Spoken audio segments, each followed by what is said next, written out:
Praise the Lord. ஒரு வசனத்தை வாசிக்கலாம். ஏசாயா 54:10.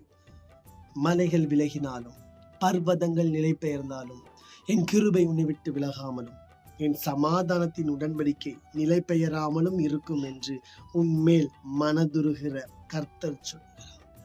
மனதுருக்கம் அவருக்கு வருது அப்படின்னா, நீங்க எவ்வளவு பெரிய பாடுகளுக்குள்ள போயிருக்கலாம், எவ்வளவு பெரிய கஷ்டத்துக்குள்ள போயிருக்கலாம்.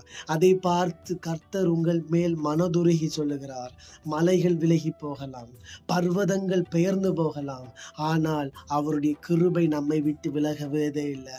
அவருடைய சமாதான உடன்படிக்கை நம்ம விட்டு நிலை பெறுவதே கிடையாது.